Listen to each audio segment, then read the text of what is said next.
অল্প পরিমাণে দুধের সর থেকে অধিক পরিমাণ ঘি আমি কিভাবে পেলাম, চলুন গোপন রেসিপিটা আপনাদেরকে আজকে জানিয়ে দেব। আমি যেহেতু সবসময় আমার নিজে হাতে ঘি বানাই, ঘি বানাইতে বানাইতে আমার একটা ভালো এক্সপিরিয়েন্স হয়েছে। হ্যালো এভরিওয়ান, আসসালামু আলাইকুম। সবাই কেমন আছেন? আলহামদুলিল্লাহ, আমরাও ভালো আছি। এই যে রমজান মাস, এই যে ঘি কিন্তু আমাদের সব কাজেই লাগে, এজন্য ঘিটা নিজে হাতে বানানোর চেষ্টা করি। বাইরে তো অনেক দাম করা, এটা আমরা সবাই জানি। তো এই যে অধিক পরিমাণ ঘি পেতে কি করব, অনেকেই কিন্তু আছে এরকম বাটি বাটি দুধের সর 2 দিন বা 3 দিন 4 দিনের ভিতরে উঠায় ফেলায় এবং তাড়াতাড়ি করেই ঘি করে নেয় যে ঘি তাড়াতাড়িতে হয়ে যাবে। সেখানে দেখা যায় যে ঘিয়ের যে এই যে দুধের সরের খেকটিগুলো পড়ে যায়, কিন্তু ঘি বের হয় না। তো বেশি পরিমাণ ঘি পেতে আমরা নিম্ন এই দুধের সরটা 1 মাস থেকে 20 দিন এটা হচ্ছে ফ্রিজের ডিপে সংরক্ষণ করব। তারপরে ফ্রিজের ঠান্ডা পানি দিয়ে ব্লেন্ড করে সুন্দরভাবে এই যে বাটার বানিয়ে নেব। তারপরে ঘিটা যখন করব তখন কিন্তু অধিক পরিমাণের ঘি হবে।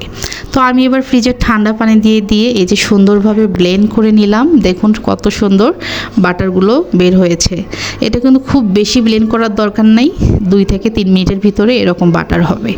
এবার চুলায় আমি গরম প্যান দিয়েছি, চুলার নিচে জাল আছে, এই জন্য বাটারগুলো দেওয়ার সঙ্গে সঙ্গে কিন্তু একদমই গলে যাচ্ছে। অনেকে ভাববেন যে এগুলো পানি কিনা, পানি না, এগুলো কিন্তু জাল করার পরেই সুন্দর ঘিয়ে পরিণত হয়ে যাবে। তো আমি সুন্দর করে নেওয়ার পরে এই যে দেখুন অনেক সুন্দর হয়েছে। কেউ যদি চান যে আমি বাটার বানাবো, সেক্ষেত্রে এটা কিন্তু যে কোনো সুন্দর একটা বাটিতে রেখে ডিপে রাখলে শক্ত হয়ে গেলে কেটে কেটে যে কোনো কিছু খাবারে ইউজ করা যাবে বাটার হিসেবে। তো আবারও এটা করা যাবে, এই যেগুলো ভালোভাবে একটু হালকাভাবে জাল করে নিয়ে বাড়িতে রাখলে একদম সুন্দর করে ফ্রিজে রাখলেই সেট হয়ে যাবে, সেটাও বাটার হিসেবে ব্যবহার করতে পারবেন। আর আমি যেহেতু ঘি বানাবো, বাটারের কোনো প্রয়োজন নেই আমার, এই জন্য আমি এটা ভালোভাবে জাল করে নেব। হালকাভাবে ঝাল করে নিলে, এই যে দেখুন হালকাভাবে ঝাল করে নিলে কিন্তু এটার হচ্ছে নিচের কেকটিগুলো ওরকম সাদাই থাকবে, ঘিটা একদমই স্বচ্ছ হবে, কিন্তু ঘিয়ের যে একটা সুন্দর স্মেল আছে ওটা পাওয়া যাবে না। তো ঘিয়ের সুন্দর একটা স্মেল, একদম বাড়িতে যে গাওয়া ঘি যেটাকে বলে, সেটা বানানোর জন্য আমি খুব ভালোভাবে জাল করে নেব, যেন নিচের কেকটিটা একদমই ব্রাউন কালার হয়ে যায়। তাহলে ঘিয়ের যে একটা খাঁটি ফ্লেভার ওটা পাওয়ার জন্য আমি এই যে সুন্দরভাবে জাল করে নিয়েছি। এবার আমি এটা ঠান্ডা করে নেব, ঠান্ডা করে সুন্দরভাবে আমার জারে ঢেলে নেব। আমি চাইলে এটা 1 সপ্তাহের ভিতরেও খেয়ে শেষ করতে পারি, আবার চাইলে 1 বছরও ব্যবহার করতে পারি। এটা নিজেদের ব্যবহার করার উপরে নির্ভর করে। তো এই যে জারটা দেখতে পাচ্ছেন, এটাতে আমার নিজে হাতে বানানো আগের ঘি ছিল।